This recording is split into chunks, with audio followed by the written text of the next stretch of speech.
Hello friends, welcome back to my channel. तो last video में जो क्वेश्चन स्किप किए थे वो हम देख लेते हैं।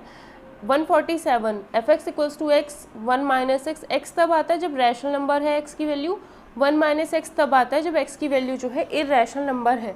ठीक है, तो फंक्शन कॉन्टिन्यूस किस पर होगा, सारे रैशनल नंबर पर या फिर 0 पर या फिर 1/2 पर या फिर कहीं भी नहीं।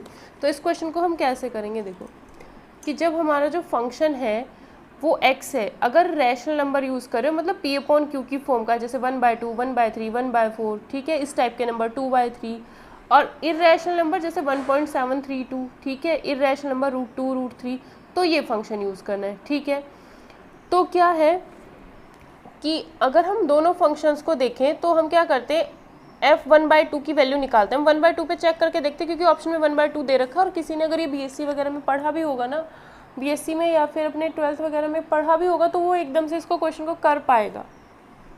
ऑप्शन में 1/2 दे रखा है, तो ऑप्शन पे 1/2 पे चेक करके देख लेते हैं, क्योंकि सारे रैशनल नंबर पे तो हम चेक नहीं कर सकते। ऑप्शन में क्या लिखा है, सारे रैशनल नंबर 0 पर 1/2 पर। ठीक है, तो इस सब पे तो हम चेक नहीं कर सकते रैशनल नंबर पे एकदम से, तो हम 1/2 पर ही चेक करके देखते हैं या फिर 0 पर चेक करके देखेंगे। ठीक है, अगर 0 पर चेक करके देखोगे तो देख लेंगे क्या होगा अभी। ठीक है, पहले 1/2 पे देखते हैं। ठीक है, तो 1/2 पे देखते हैं, तो 1/2 एक रैशनल नंबर है, तो 1/2 क्या है, एक रैशनल नंबर है। भाई कंटिन्यूटी चेक करनी है तो 1/2 की वैल्यू निकालते हैं, तो x जो है वो 1/2 है। 1/2 एक रैशनल नंबर है, 1/2 एक रैशनल नंबर है, तो 1/2 आ जाएगी f1/2 की वैल्यू, ये आ गया। लेफ्ट हैंड लिमिट निकालते हैं, तो limit x tends to 1/2 minus F X, limit h tends to 0 f1/2 minus h। अब 1/2 तो रैशनल नंबर था, 1/2 में से थोड़ा सा बहुत छोटी सी वैल्यू माइनस कर दो तो मे बी ये रैशनल आए, मे बी ये इर्रेशनल आए। अगर ये वैल्यू आती है रैशनल, अगर ये वैल्यू आती है रैशनल, तो ये वाला फंक्शन यूज़ होगा, यानी 1/2 माइनस h, और लिमिट h टेंस टू 0 पर फिर ये 1/2 ही दे देगा।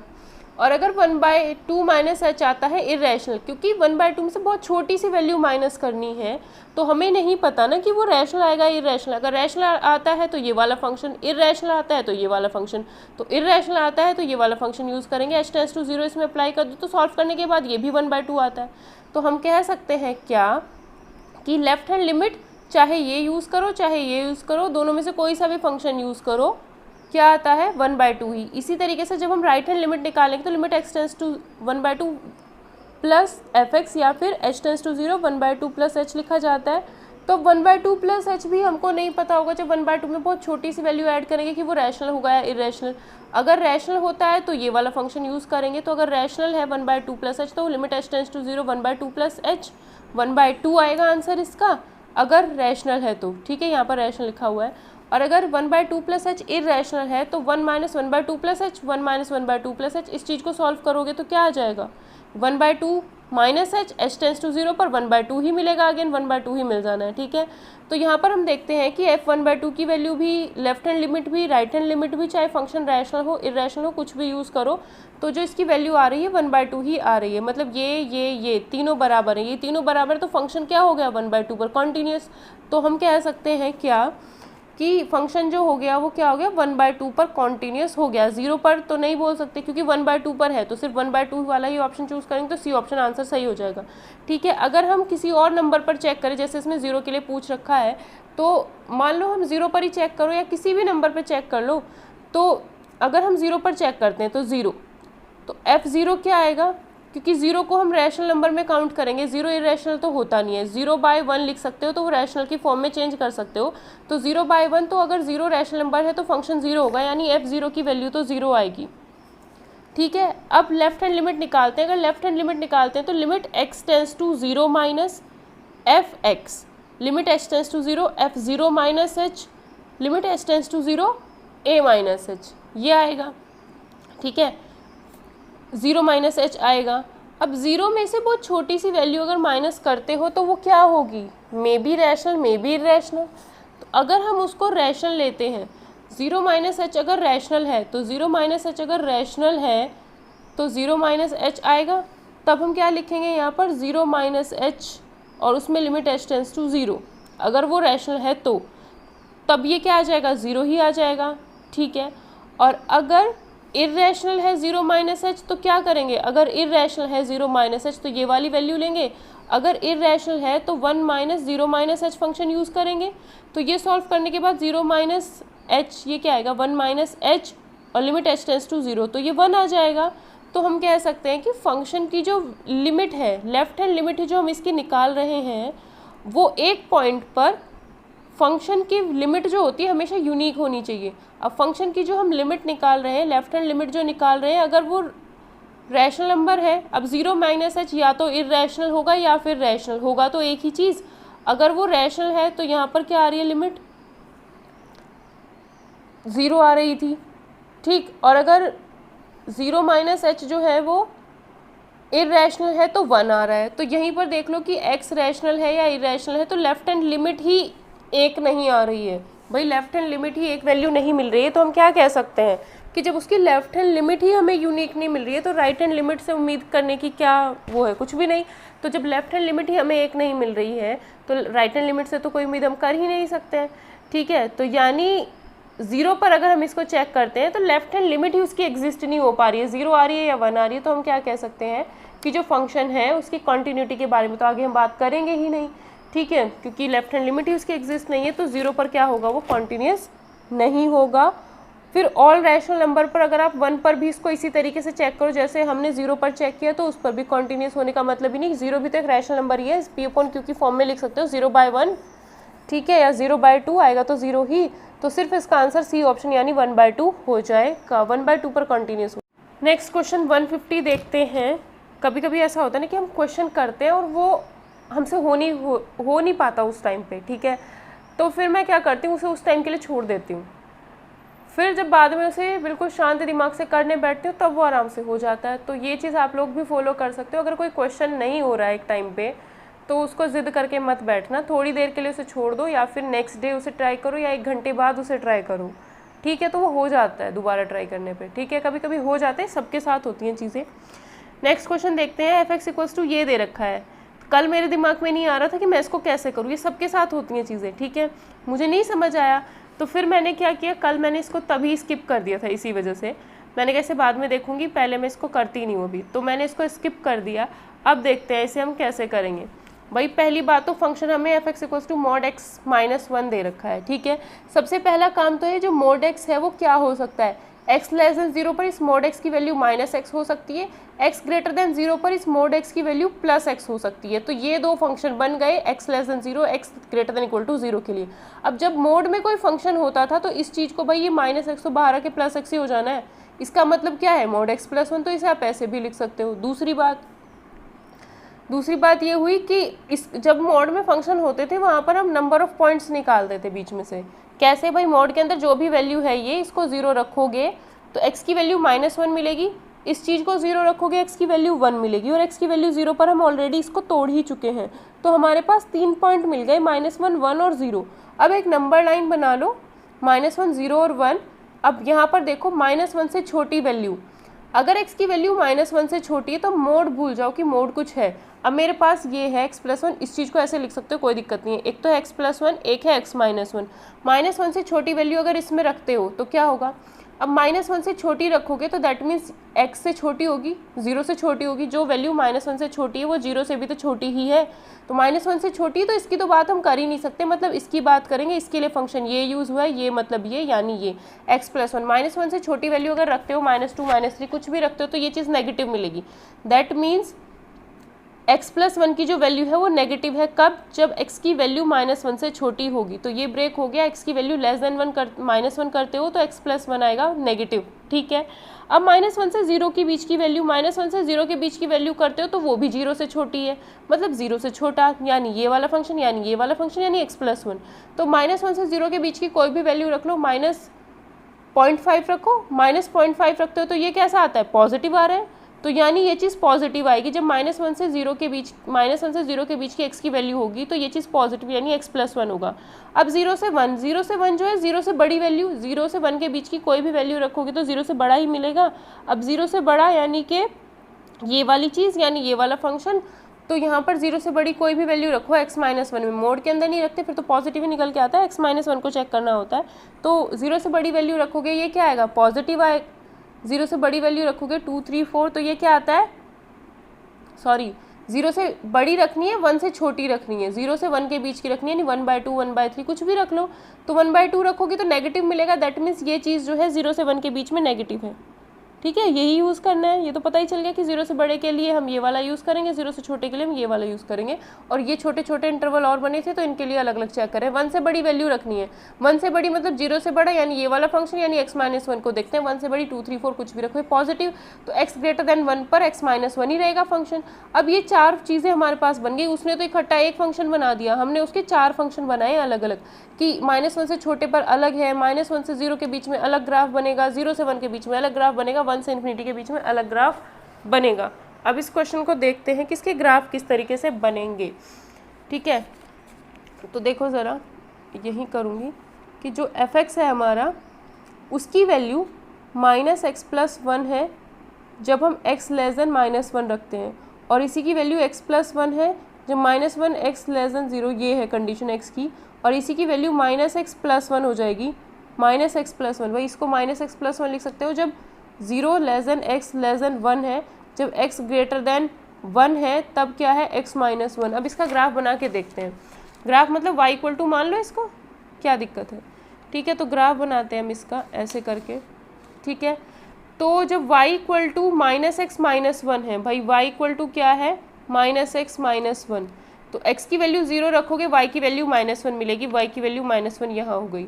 जब वो क्या होगा, पहले इसको बनाते हैं। x की वैल्यू जब -1 से छोटी है तो -1 यहाँ होगा, -1 से छोटी। ठीक है, तो इसका ग्राफ बनाना है, ये भी भूल जाओ कि अभी ये हमें सिर्फ ये बताना है कि y इक्वल टू -x-1 इसका ग्राफ कैसे बनेगा। x की वैल्यू 0 रखोगे, y की वैल्यू -1 यानी ये वाला पॉइंट होगा, यहाँ -1 है तो अब y की वैल्यू 0 रखोगे तो x की वैल्यू -1 मिलेगी। ठीक है, तो x की वैल्यू मतलब जो हमारा ग्राफ जाएगा उसकी लाइन कुछ ऐसे, ये वाला पॉइंट मिलेगा ना, तो ये बन गया हमारा। फिलहाल हमारा ग्राफ ये बनेगा। अब उसने कहा है x की वैल्यू <-1 पे यूज़ करना है। ये वाला ग्राफ बनाओगे तो x की वैल्यू -1 से छोटी, तो -1 से छोटी इधर, मतलब सिर्फ आपको ये वाला ग्राफ कंसीडर करना है, -1 से छोटा। ये तो हम बना ही नहीं सकते, ये नहीं बनाना है। -1 से छोटी जब x की वैल्यू ये रख रहे थे तो ये वाला ग्राफ बनेगा बस। अब -1 से 0 के बीच में, -1 से 0 के बीच में x+1, तो पहले y इक्वल टू x+1 बना लो। कैसे बनेगा, x की वैल्यू 0 तो y की वैल्यू 1, y की वैल्यू 1 यहाँ होगी, भाई 0 1 पॉइंट यहाँ होता है, और y की वैल्यू 0 तो x की वैल्यू -1, यानी ये, तब ग्राफ ऐसे बनेगा। अब ये जो बनाना है -1 से 0 के बीच में ही बनाना है, तो -1 यहाँ है, 0 यहाँ है, तो सिर्फ इस x की इन वैल्यूज़ के लिए ही ये बनाना है, ना तो इससे बाहर जा सकते हो ना इससे पीछे जा सकते हो। फिर y इक्वल टू -x+1, तो y equal to -x+1, x की वैल्यू 0 तो y की वैल्यू 1, मतलब ये वाला पॉइंट, और y की वैल्यू 0 तो x की वैल्यू -1, x की वैल्यू 1, मतलब ये वाला पॉइंट। ठीक है, तो इन दोनों को मिलाएंगे, और ये 0 है ये 1 है, और ये वाली इक्वेशन से ग्राफ जो बनाओगे वो सिर्फ x की उन वैल्यूज़ के लिए बनाना है जो 0 से 1 के बीच में है। तो 0 से 1 के बीच में ये वाला ग्राफ बनेगा सिर्फ, ना इधर जा सकते हो ना इधर जा सकते हो, 0 से छोटे में जा ही नहीं सकते कि 0 से 1 के बीच में ही बनाना है। देन वो कहता है, अगली इक्वेशन है x-1। ठीक है, तो x की वैल्यू 0 तो y की वैल्यू -1, तो ये वाला पॉइंट, और y की वैल्यू 0 तो x की वैल्यू 1, मतलब ये वाला पॉइंट। तो इन दोनों को मिलाओगे, इन दोनों को मिलाना है, डॉट डॉट कर रही हूँ, इन दोनों को मिलाओगे तो लाइन ऐसे बनेगी। तो ये क्या है, x ग्रेटर देन 1 पे बनाना है, मतलब आप x की वैल्यू 1 से, ये तो पॉइंट मिले मुझे बस इस इक्वेशन का ग्राफ बनाने के लिए, मुझे एक पॉइंट ये मिला, एक पॉइंट ये मिला, 2 पॉइंट मिल जाते हैं तो मैं क्या बना देती हूँ, लाइन की लाइन बन जाती है। लाइन को हम ड्रॉ तभी कर सकते हैं ना जब 2 पॉइंट मिलते हैं, तो हमारी लाइन ये ऐसे बनेगी। बट हमें क्या करना है, x की वैल्यू ग्रेटर देन 1 के लिए ही ग्राफ बनाना है, तो x की वैल्यू ग्रेटर देन ये है, तो सिर्फ ये वाला ग्राफ कंसीडर होगा, हम ये नहीं बना सकते क्योंकि इन वैल्यूज़ के लिए तो ग्राफ ये बन गया। तो हमारा जो ग्राफ बना है ना वो कुछ इस तरीके से बना है, जो डार्क मैंने बना दिया ये हमारा ग्राफ है। अब जहाँ पर भी ये देखो, यहाँ पर भी कॉन्टीन्यूस है, यहाँ पर भी कॉन्टीन्यूस, यहाँ पर भी कॉन्टीन्यूस, यहाँ बिना पेन उठाए आराम से बना सकते हैं इसको, बिना पेन उठाए हम इसे आराम से बना सकते हैं। अब क्या होता है, एक चीज़ यहाँ पर देख लो, क्या कि जहाँ पर उसने क्या पूछा था क्वेश्चन में हमसे जो पूछा गया था वो ये चीज़ थी कि अवकलनीय नहीं है, मतलब डिफरेंशिएबल कहाँ कहाँ पर नहीं है। 3 पॉइंट्स तो हमें मिल गए थे, 0 + -1। ठीक है, 3 पॉइंट्स तो हमें मिल गए थे। अब ये देखना है जहाँ पर भी इसमें कॉर्नर हो जाता है ना, एक कॉर्नर ये हुआ, एक ये हुआ, एक ये, तो 3 कॉर्नर हमें मिल गए हैं। तो जब कॉर्नर गिन लो, बस ग्राफ बनाने के बाद, लाइंस का ग्राफ बनाने के बाद कॉर्नर गिन लिए। कॉर्नर इसमें 3 आ रहे हैं। एक तो ये है -1 पर, जब x की वैल्यू -1 है, जब x की वैल्यू यहाँ पर 0 है और यहाँ पर x की वैल्यू 1 है, तो वही 3 पॉइंट्स हमें मिल गए, 0 + -1। तो सी ऑप्शन इसका आंसर हो जाएगा कि इन 3 पर क्या है ये, इन 3 पर क्या है ये अवकलनीय, मतलब डिफरेंशिएबल नहीं है। ठीक है, नेक्स्ट क्वेश्चन देखते हैं। तो आपको डायरेक्ट पता होना चाहिए कि cos इनवर्स x का डिफरेंशिएशन करते हो तो ये दे रखा है। ठीक है, वो क्या कह रहा है, जहाँ x की जो वैल्यू, अगर cos इनवर्स x जो ये होता है ना, ये डिफरेंशिएशन इसने बस कंफ्यूज करने के लिए लिखा है ताकि आप x की वैल्यू यहाँ पर 1 रखो, ये नॉट डिफाइन, तो आप x इक्वल टू जिसमें भी 1 आ रहा है वो ना चूज़ करो। इसमें नहीं है, इसमें x इक्वल्स टू 1 है, x इक्वल्स टू 1 है, तो आप कहोगे कि ये तो इसका आंसर हो ही नहीं सकता, तो वो चीज़ नहीं है। यहाँ पर बस ये देखना है कि cos इनवर्स x का डिफरेंशिएशन करने पर ये तो आता ही है, हमें पता है x की वैल्यू क्या है, मतलब cos इनवर्स x में, ये जो cos इनवर्स x है उसमें x जो है वो डोमेन है, तो x की वैल्यू आप क्या क्या रख सकते हो, तो cos इनवर्स x में x की वैल्यू -1 से +1 के बीच की हो सकती है। ठीक है, x की वैल्यू cos इनवर्स x में -1 भी रख सकते हो, x की जगह पे +1 भी रख सकते हो, कोई दिक्कत नहीं। हमें सिर्फ इससे मतलब था, ये डिफरेंशिएशन दिखा करके इसे लिखा ताकि आप x इक्वल्स टू 1 सिर्फ एक ही ऑप्शन में दे रखा और यहाँ रखोगे तो नॉट डिफाइन हो जाएगा ये, तो वो चीज़ कंफ्यूज करने के लिए दे रखी थी, बल्कि इसका आंसर सी ऑप्शन ही होगा, क्योंकि cos इनवर्स x जो है, x की वैल्यू इसमें आप -1 से लेकर के +1 तक कुछ भी रख सकते हो। ठीक है, क्योंकि ये चीज़ देख लो, cos जो एक क्लास 12th का चैप्टर है इन्वर्स ट्रिग्नोमेट्रिक फंक्शन, उसे जा कर के देखना, उसमें एक टेबल बनी हुई होगी, उसमें लिखा हुआ होगा sign inverse x, cos inverse x, tan inverse x, एक साइड में लिखा होगा उसका डोमेन और एक साइड में लिखा हुआ होगा उसका रेंज। ठीक है, तो डोमेन का मतलब है x की वैल्यू क्या क्या हो सकती है, तो वो डोमेन के अंदर चेक करना है कॉस इन्वर्स x वाले में क्या लिखा हुआ है, और इस चैप्टर को देखना क्या है इसके अंदर, वो टेबल ही देख लेना, वहीं से आपको इसका आंसर मिल जाएगा। ये डिफरेंशिएशन लिख करके उसने सिर्फ कंफ्यूज करने के लिए किया है ये काम। ठीक है, नेक्स्ट क्वेश्चन देखते हैं 162। सिंपल डिफरेंशिएशन करना है इसमें और कुछ भी नहीं है, तो इस क्वेश्चन को हम कैसे करेंगे, देखो यहाँ पर ये dy/dx दे करके, यहाँ पर dy/dx नहीं है, मतलब डिफरेंशिएशन नहीं होगा, सॉरी, इससे हमें इनमें से कोई ना कोई एक बन जाएगा, तो ये डिफरेंशियल इक्वेशन दे रखी है, तो ये डिफरेंशियल इक्वेशन का क्वेश्चन है वैसे तो। ठीक है, तो इस क्वेश्चन को करने के लिए हम क्या करेंगे, 162 question, x dy/dx y equal to इतना दे रखा है, तो अगर इसकी डिग्री देखी जाए तो यहाँ पर भी x की पावर 1 है, यहाँ पर भी y की पावर 1 है, और इसे सॉल्व करोगे तो यहाँ पर भी x और y की पावर 1 ही दिखेगी। भाई इसकी पावर 2 है, फिर बाहर 1/2 भी तो है, ये मत कर, मतलब ये मत सोचना कि इसकी पावर 1/2 कैसे ले सकते हैं, दोनों की तो अलग अलग ले नहीं सकती। अगर इसे थोड़ा बहुत सॉल्व करके देखोगे, मतलब कुछ करेंगे इसमें, मतलब फाइनली देखना है कि यहाँ 2 है, बाहर पावर 1/2 है, तो ओवरऑल इसकी 1 ही है डिग्री। ठीक है, तो हम क्या करते हैं, x से पूरी इक्वेशन को पहले डिवाइड कर देंगे, x से डिवाइड करने के बाद y कॉमन, ध्यान रखना ये एक फॉर्म है जिसमें हम डिफरेंशियल इक्वेशन की एक फॉर्म है ये। ठीक है, तो हम उसे कन्वर्ट करने की कोशिश कर रहे हैं, थोड़ा सा देखते हैं क्या होगा, क्योंकि पूरे में डिग्री 1 ही चल रही है। तो x से डिवाइड किया, y/x है, इसको लेफ्ट हैंड साइड में लेके आ गए, ये आ गया, बट इधर ये y² है ना, ये दिक्कत कर रहा है। अगर इधर x की फॉर्म होती पूरी तो फिर क्या कहते हैं, इंटीग्रेटिंग फैक्टर निकालने वाला एक सॉल्यूशन होता है डिफरेंशियल इक्वेशन का, तो हम वो यूज़ कर सकते थे, बट यहाँ y² ने गड़बड़ कर दिया। तो अब हम क्या करते हैं, y इक्वल टू vx रख देंगे। y इक्वल टू vx क्यों रखेंगे, क्योंकि इसमें पूरे में एक ही डिग्री चल रही है। अगर ये y² ना होता, इधर भी y कॉमन ऐसे ध्यान रखने के लिए होता है ये चीज़। ठीक है, तो कॉमन तो हम ले नहीं सकते, बट ध्यान रखने के लिए y कॉमन है, यहाँ है, तो यहाँ -1/x हो गया, बट इधर जो फंक्शन होना चाहिए तो वो सिर्फ x का होना चाहिए था। तो डिफरेंशियल इक्वेशन की एक फॉर्म होती है, तब हम उस तरीके से सॉल्व करते, उसमें इंटीग्रेटिंग फैक्टर वगैरह निकाल के करते, बट यहाँ पर ये y ने दिक्कत कर दिया। तो ये जो चल रहा है, देख सकते हैं कि एक चीज़ इसमें और है कि डिग्री 1 चल रही है, तो डिग्री जो है इसकी 1 ही चल रही है, तो यहाँ पर y इक्वल टू vx वाला जो फॉर्म है, इस तरीके से फिर ये सॉल्व होता है। ठीक है, तो डिफरेंशियल इक्वेशन के बेसिक्स जिसने पढ़े हुए होंगे वो आराम से कर देगा इस क्वेश्चन को। किसी को पढ़ना होगा डिफरेंशियल इक्वेशन के बेसिक्स TGT PGT के लिए, तो वीडियोस परचेज कर सकता है, व्हाट्सएप कॉन्टैक्ट कर लेना। ठीक है, तो y इक्वल टू vx रख देंगे, y इक्वल टू vx का differentiation with respect to x करेंगे, तो dy/dx is equals to vx plus dv/dx। v जो है वो भी आपको x का फंक्शन ही मानना है, मतलब ये है y का differentiation dy/dx, v as it is x का 1 plus x as it is v का differentiation with respect to x dv/dx। अब dy/dx की जगह पे ये चीज़ रख देंगे, y की जगह पे vx रख देंगे, y की जगह पे vx रख देंगे, यही किया। x upon x cancel, minus v plus v cancel हो जाएगा, तो इधर सिर्फ ये बचेगा। इधर x square plus v square x square, ऊपर से एक्स स्क्वायर कॉमन लोगे तो बाहर x आएगा, तो नीचे भी x है और कैंसिल होकर के 1 plus v square under root में बचेगा। अब ये चीज़ बची, v एक साइड कर लो, वेरिएबल सेपरेबल अप्लाई कर देंगे, डिफरेंशियल इक्वेशन का एक और मेथड। ठीक है, एक मेथड दिमाग में आया इंटीग्रेटिंग फैक्टर वाला, वो यहाँ लगा नहीं है, फिर होमोजीनियस वाला अप्लाई किया, वो यहाँ पर अप्लाई हो गया, फिर ये वेरिएबल सेपरेबल जो सबसे शुरू में पढ़ते हैं डिफरेंशियल इक्वेशन में, वो अप्लाई हुआ है। इसको इधर लेके आके dx अपॉन एक्स इधर आ जाएगा, दोनों साइड इंटीग्रेशन कर दो। 1 upon under root 1 plus v square का इंटीग्रेशन क्या होता है, log v plus under root v square plus 1 या फिर 1 प्लस वी स्क्वायर, और इसका log x plus log c इधर ले लेते हैं अपने आप ही, सी लिखो है लॉग सी, क्योंकि सब कुछ लॉग में चल रहा है बात, और ऑप्शन में किसी में भी लॉग नहीं लिखा हुआ है तो हमने लॉग सी ही यहाँ पर लिख लिया।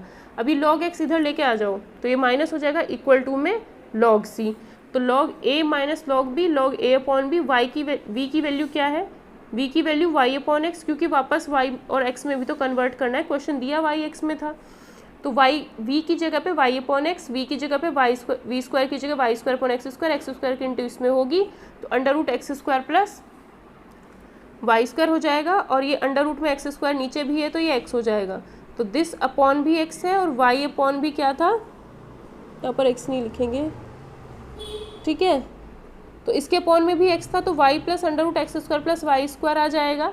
ठीक है, और दोनों के अपॉन में x था और नीचे वाला x था, तो x इंटू एक्स ये आ गया, यहाँ पर x नहीं आएगा।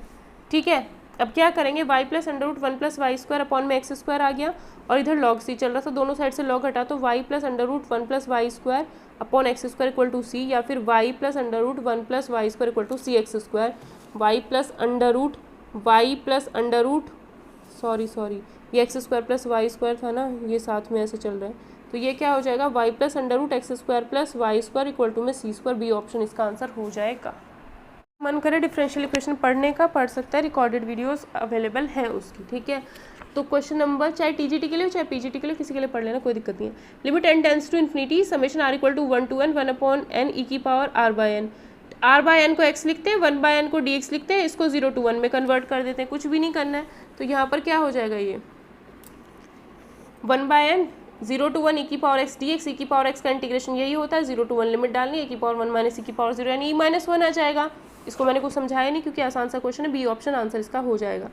नेक्स्ट क्वेश्चन देखते हैं 164 में वैल्यूज़ दे रखी हैं हमें कुछ। ठीक है, तो x टेंस टू ए, तो ये जी ए इंटू एफ ए आएगा, पहले इसमें अप्लाई करके देखो, g a into f a minus g a into f a upon x minus a, तो 0/0 की फॉर्म बन रही है, तो जब 0/0 की फॉर्म बनती है तो क्या लॉपिटल रूल अप्लाई करेंगे, जब हम लॉपिटल रूल अप्लाई करेंगे तो x के रिस्पेक्ट में जो यहाँ पर लिखा होता है उसके रिस्पेक्ट में डिफ्रेंशिएशन होता है, तो जी x का differentiation ji dash x, F a constant है, जी ए कॉन्स्टेंट है, एफ एक्स का एफ डैश एक्स नीचे हो जाएगा 1 माइनस 0 यानी 1, x के रिस्पेक्ट में डिफ्रेंशिएशन कर दिया।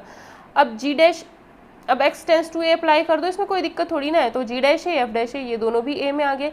जी डैश ए की वैल्यू 2 दे रखी है क्वेश्चन में, एफ ए की वैल्यू भी 2 दे रखी है, जी ए की वैल्यू -1, एफ डैश ए की वैल्यू 1, सॉल्व करना है, आंसर आ जाएगा 5, तो इसका आंसर हमारा 5 यानी सी ऑप्शन हो जाएगा।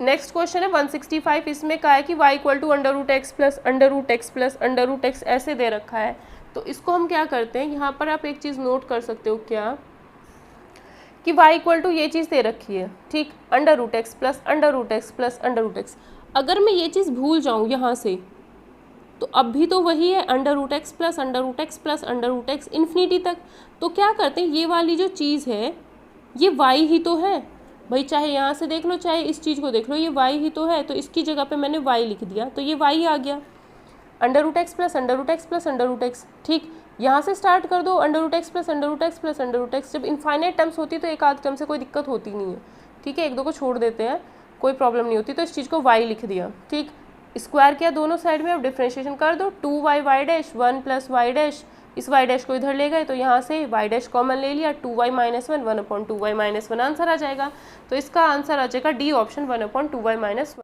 3 टाइम्स डिफ्रेंशिएशन करना है और डिफ्रेंशिएशन करने के बाद x की वैल्यू 0 पुट करके आंसर बताना है। तो ये जो दे रखा है, जब हम किसी भी डिटर्मिनेंट में अगर मैं बाहर 2 लिखूं तो किसी भी एक रो या फिर किसी भी एक कॉलम में ही मल्टीप्लिकेशन होता है। तो क्या करते हैं, या तो आप इसको पूरे को पहले डिटर्मिनेंट सॉल्व कर लो, उसके बाद इसमें डिफ्रेंशिएशन कर देना 3 बारी, या फिर क्या करो, अगर डी बाई डी एक्स इसमें अप्लाई करना चाहते हो तो 3 बारी अप्लाई कर सकते हो, कोई दिक्कत नहीं है। कैसे करोगे 3 बारी अप्लाई, या तो इस डिटर्मिनेंट को सॉल्व कर लो, एफ एक्स की वैल्यू मिल जाएगी, फिर 3 बार डिफ्रेंशिएशन कर देना, बाद में एक्स की वैल्यू 0 पुट कर देना, या फिर ऐसे कर लो जैसे आपका मन करे कि अगर D by D x apply करना चाहते हो तो एक रो में अप्लाई होगा और इसी में ही तीनों में एक्स दिख रहा है तो इसी में अप्लाई करो, इसमें मत कर देना, फिर ये पूरा 0 हो जाएगा रो, तो फिर तो आंसर 0 आएगा, क्योंकि किसी भी डिटर्मिनेंट की एक रो या एक कॉलम 0 हो जाता है तो आंसर उसका 0 आता है, वो चीज़ नहीं करनी है। तो इसमें मैंने D by D x apply कर दिया, क्योंकि डिटर्मिनेंट में सिर्फ एक रो या एक कॉलम में होता है, तो मैंने डी बाई डी एक्स इसमें अप्लाई कर दिया, तो डिफ्रेंशिएशन कर दिया फर्स्ट रो का।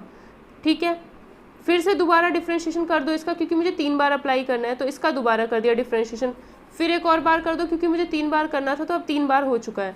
अब ये डिटर्मिनेंट फाइंड करना आपका काम है, और फिर इसमें एक्स की जगह पे 0 पुट कर देना, या पहले 0 पुट कर दो बाद में डिटर्मिनेंट निकाल देना, उससे कोई फर्क नहीं पड़ेगा, बट डिफरेंशिएशन करने के बाद ही 0 पुट किया जाएगा, बस इतना है। ये डिटर्मिनेंट फाइंड करनी है, एक्स की जगह पे 0 पुट करना है, आंसर फाइनल आपको 0 ही मिलेगा, ये काम आपका है बाद का। ठीक है, 7 देखते हैं, इसमें क्या है 1 + 1/n+1 1/n+2 dash dash dash 1/2n, n tends to infinity है, इसमें क्या है n टेंस टू इन्फिनिटी, तो एक टर्म इसमें आप हटा भी दोगे तो कोई दिक्कत नहीं है, इस 1 को हटा दो कोई प्रॉब्लम नहीं है। पहले तो देख लो ये दिक्कत कर रहा है नहीं, क्योंकि आंसर जो आ रहे हैं ना वो क्या आ रहे हैं वो देखते हैं। तो यहाँ पर क्वेश्चन हमें कुछ इस तरीके से दिया हुआ है, limit n tends to infinity ये दे रखा है, तो n टेंस टू इन्फिनिटी इसमें अप्लाई करोगे तो 1 ही आएगा, उसे बाहर लिख लो।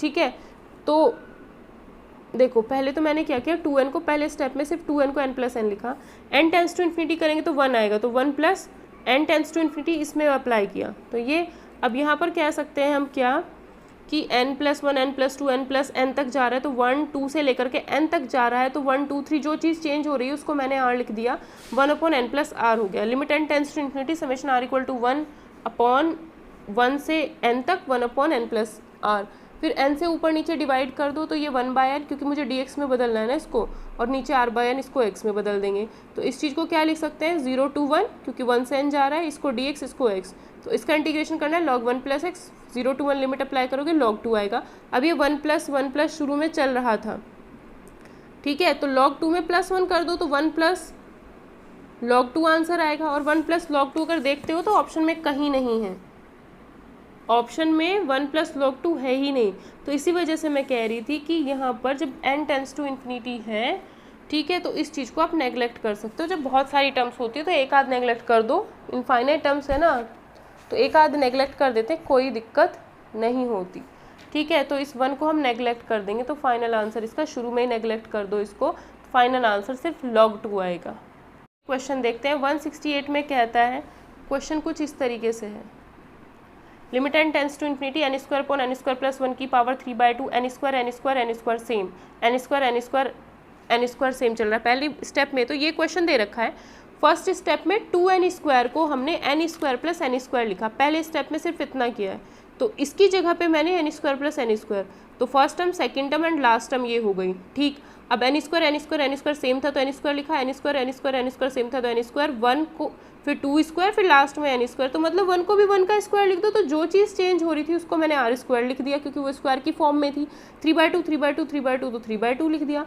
अब ये प्लस प्लस प्लस कर रखा, तो समेशन कहाँ से स्टार्टिंग हुई, r की वैल्यू 1 से r की वैल्यू n तक, तो r की वैल्यू 1 से n तक गई, बाहर limit n tends to infinity था। अब n² यहाँ से कॉमन ले लो, जैसे ही यहाँ से n² कॉमन लोगे तो n² आएगा और उसकी पावर ये 3/2 भी तो आएगी, तो n² की पावर 3/2 जब आएगी, 2 से 2 कैंसिल, तो n³ बाहर आ जाएगा, यहाँ 1 हो जाएगा और r² के पॉन में n² आ जाएगा। ठीक है, r²/n² को लिख सकते हो x², क्योंकि r/n को हम x में कन्वर्ट कर देंगे, इससे कैंसिल हो जाएगा, 1/n बचेगा जिसे हमने dx दिया, पावर 3/2 एज इट इज़। इस चीज़ को 0 to 1 में, क्योंकि 1 से n जा रहा था, 2n जाता तो 2 लिखते, यहाँ पर 3n जाता तो 3 लिखते। ठीक है, अब इसको इंटीग्रेट करना है, तो हम कैसे करते हैं, बस ये आगे इंटीग्रेशन वाला खेल है। अगर इसे इंटीग्रेट करना चाहते हो तो वैसे तो हो नहीं पाएगा ये, तो हम क्या करते हैं, x² को x को tan थीटा मान लेते हैं। तो अगर x को tan थीटा मानते हैं तो 1 प्लस टेन स्क्वायर थीटा, यानी ये सेक स्क्वायर थीटा और सेक स्क्वायर थीटा की पावर 3/2, तो सेक क्यूब थीटा, तो ये हो गया हमारा सेक क्यूब थीटा।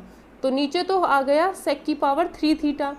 ठीक, अब x equal to tan theta था, तो dx निकाल सकते हैं। टेन स्क्वायर थीटा इसका डिफ्रेंशिएशन कर दिया, तो dx की वैल्यू हो गई सेक स्क्वायर थीटा। अब लिमिट भी चेंज कर लो, जब x की वैल्यू 0 है, x की वैल्यू 0 रखोगे तो टेन 0 के बराबर, तो थीटा की वैल्यू 0 आएगी, तो लोअर लिमिट अभी भी क्या आएगी, 0। ठीक है, और जब x की वैल्यू अपर लिमिट यानी 1 रखोगे तो टेन थीटा 1 आएगा। कब होता है, जब थीटा की वैल्यू π/4 होती है, तो 0 से π/4 में कन्वर्ट हो गई। जब x था तो लिमिट 0 to 1 जा रही थी, जब थीटा था तो 0 से π/4 जा रही है लिमिट। 0 to π/4, इस चीज़ को तो सॉल्व कर लोगे, सेक स्क्वायर से सेक स्क्वायर कैंसिल, नीचे एक सेक बचेगा, ऊपर जाके कॉस बन गया। तो ये हो गया, कॉस का इंटीग्रेशन होता है साइन थीटा, और साइन का होता है माइनस कॉस इंटीग्रेशन। ठीक है, 0 to π/4, तो π/4 माइनस साइन 0, साइन π/4 की वैल्यू 1/√2 होती है, तो आंसर कितना आएगा, 1/√2, साइन 0 0 होता है, तो इसका आंसर हो जाएगा बी ऑप्शन, मतलब 1/√2। नेक्स्ट क्वेश्चन हम पहले भी कर चुके हैं, R to R ये दे रखा है, और इसमें पूछता है, ऑप्शंस में बोला है आपको कंटिन्यूस है या नहीं है। ठीक है, यही चीज़ें पूछी जा रही हैं। तो देखते हैं, पहली बात तो हमें पता है ये कंटिन्यूस होता ही नहीं, क्योंकि ये चीज़ हमने पहले भी की थी, बट ऑप्शंस अलग है, इस वजह से मैं इसको बता रही हूँ दोबारा। तो हमें जो फंक्शन दिया है mod x/x दे रखा है। जब x की वैल्यू लेस देन 0 होती है तो इसको नेगेटिव रखते हैं, तो इसकी वैल्यू -x/x, तो ये क्या हो जाता है, -1।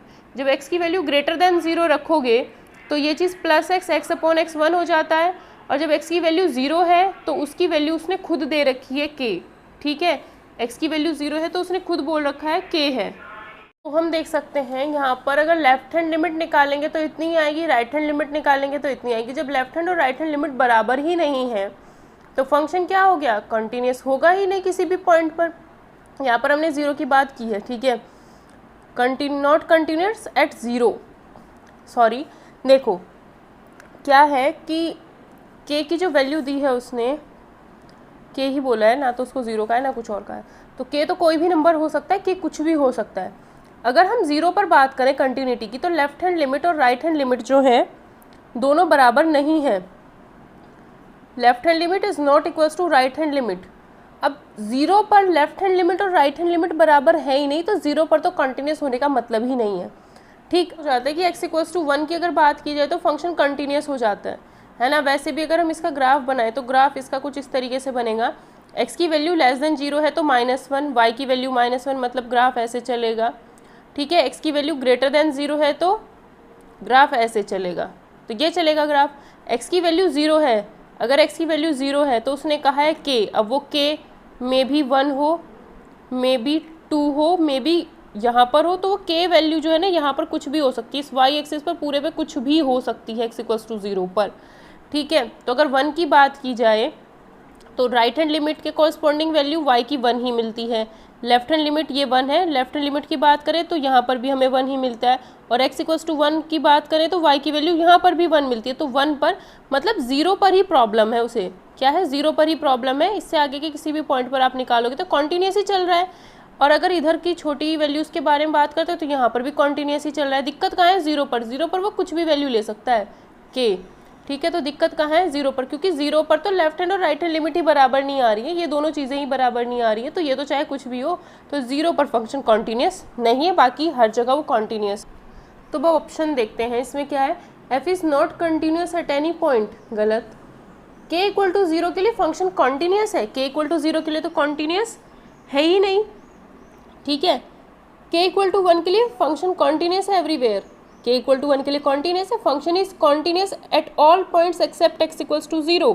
ये बात भी सही है कि फंक्शन जो है कंटिन्यूस है सारे पॉइंट्स पर, बस x इक्वल्स टू 0 को छोड़ दो। तो x इक्वल्स टू 0 को अगर छोड़ दिया जाए तो फंक्शन क्या है, कॉन्टीन्यूस है हर एक पॉइंट पर, तो डी ऑप्शन इसका सही आंसर हो जाएगा। ये वाला ऑप्शन जो मैं गलत बोल गई थोड़ा सा, k equal to 1 f is continuous everywhere, k equal to 1 पर कॉन्टीन्यूस है हर जगह पे, तो भाई k की वैल्यू तो 1 यहाँ है, x इक्वल्स टू 0 पर k की वैल्यू 1, तो x इक्वल्स टू 0 पर k की वैल्यू 1, यहाँ से थोड़ा है ना, यहाँ 1 पर कॉन्टीन्यूस है, बट k की वैल्यू x की वैल्यू 0 पर k इक्वल टू 1, यहाँ से क्या मतलब है, यहाँ से तो कोई मतलब नहीं है ना, x इक्वल्स टू 0 पर k की वैल्यू 1, इससे कोई मतलब नहीं था, तो ये भी ऑप्शन सही नहीं था, तो डी ही ऑप्शन सही है, continuous all points except x equals to 0।